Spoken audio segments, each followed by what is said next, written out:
un roi qui commandait au vent, parlait aux animaux et régnait sur des créatures invisibles. Un pouvoir si immense qu'aucun autre souverain ne l'a égalé. Mais comment a-t-il obtenu une telle autorité? Et quelle leçon sa mort nous enseigne-t-elle? Découvrez l'incroyable histoire du prophète Souleymané, l'homme qui régna sur le monde. Mais, avant de continuer, un petit rappel, abonnez-vous et active la cloche de notification pour ne pas manquer à la prochaine vidéo. Votre j'aime aussi est grandement apprécié. Le prophète Souleyman est l'une des figures les plus fascinantes de l'histoire. Il est connu pour avoir reçu un règne unique, une sagesse incomparable et des pouvoirs extraordinaires qui lui permettaient de commander aux hommes, aux esprits invisibles et même aux forces de la nature. Son histoire, relatée dans le Coran et d'autres textes anciens, témoigne de la grandeur de son règne et des leçons spirituelles qu'il nous laisse. Souleyman était le fils du prophète Daoud, un roi sage et pieux, qui fut lui-même un serviteur exemplaire de Dieu. Daoud fut choisi pour gouverner avec justice et reçut le livre des psaumes. Il était également doté d'une voix magnifique qui apaisait ceux qui l'écoutaient. Dès son plus jeune âge, Souleyman montra une intelligence et une sagesse hors du commun. L'un des récits les plus célèbres qui illustre cette sagesse précoce est celui d'un litige entre deux hommes. L'un se plaignait que les brebis de l'autre avaient détruit son champ. Son père, en tant que roi, devait juger cette affaire. Il proposa de donner les brebis à l'homme lésé en compensation. Mais Souleyman, encore très jeune, suggéra une meilleure solution. Que l'homme dont le champ, Pesham, avait été abîmé, garde les brebis temporairement pour en tirer profit, lait, laine, tandis que l'autre devait travailler à replanter le champ. Une fois le champ restauré, chacun retrouverait son bien.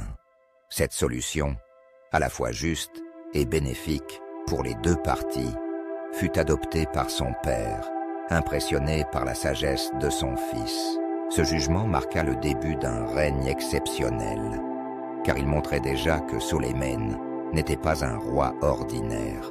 À la mort de Daoud, Souleyman lui succéda sur le trône et gouverna son peuple avec équité et sagesse. Mais son règne ne se limita pas aux affaires humaines. Dieu lui accorda des dons extraordinaires qui firent de lui l'un des souverains les plus puissants de l'histoire. Souleyman avait un contrôle absolu sur des créatures appelées esprits invisibles. Ces êtres surnaturels, généralement invisibles aux hommes, possédaient une grande force et étaient incapables de réaliser des travaux impossibles pour les humains. Sous son commandement, ces esprits furent mis au service de la construction de palais majestueux, de temples et de grandes infrastructures. Ils travaillaient sous ses ordres et ne pouvaient lui désobéir. Ceux qui tentaient de se rebeller étaient sévèrement. Un autre don unique que Souleyman reçut était la capacité de comprendre et de parler aux animaux. Il pouvait communiquer avec les oiseaux, les insectes et d'autres créatures, leur donnant des ordres ou écoutant leurs discours. Un jour, alors qu'il avançait avec son armée, il entendit une fourmi avertir ses congénères de l'arrivée des soldats. « Rentrez dans vos demeures, de peur que Souleyman et son armée ne vous écrasent sans s'en rendre compte. » Amusé et reconnaissant, il sourit et remercia Dieu pour ce don exceptionnel.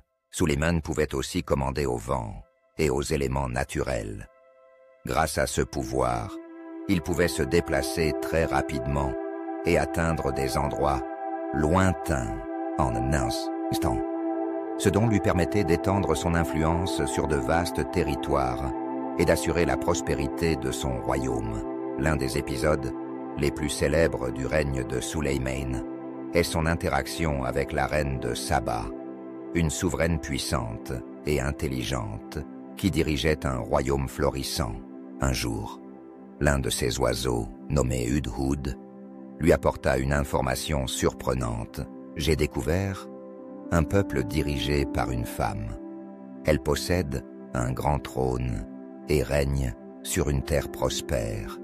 Mais son peuple adore le soleil au lieu d'adorer Dieu. » Sulayman, curieux, décida d'envoyer une lettre à la reine pour l'inviter à reconnaître l'unicité de Dieu. Lorsqu'elle reçut le message, elle fut intriguée et choisit d'envoyer des cadeaux somptueux en réponse.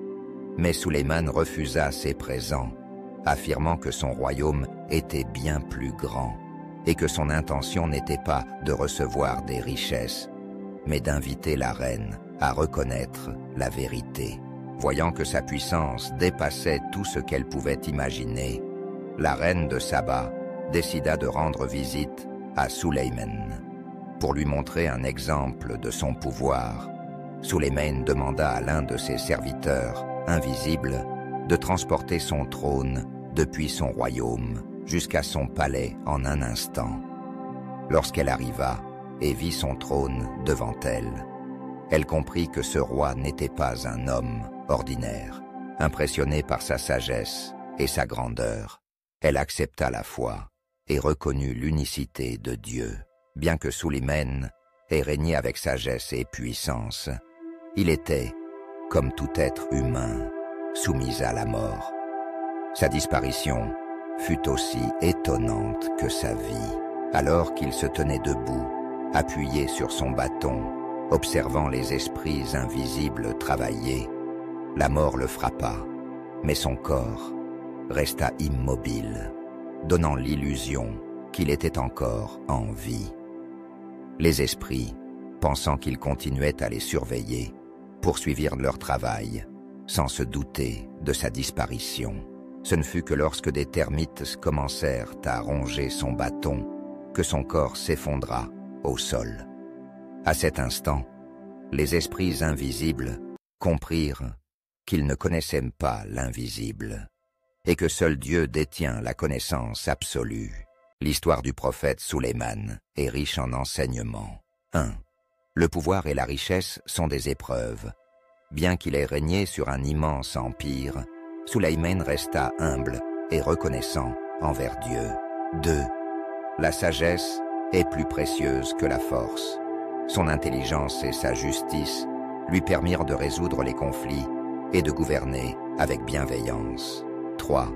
La mort est inévitable. Même le plus grand des rois ne peut échapper à son destin. 4. La véritable puissance appartient à Dieu. Malgré ses nombreux dons, Sulayman savait que tout venait du Créateur et que seul Dieu est le souverain ultime. Ainsi, l'histoire de Sulayman est une leçon de foi, de sagesse et d'humilité. Elle nous rappelle que la grandeur ne réside pas seulement dans la richesse ou le pouvoir, mais dans la manière dont nous les utilisons pour le bien et la justice.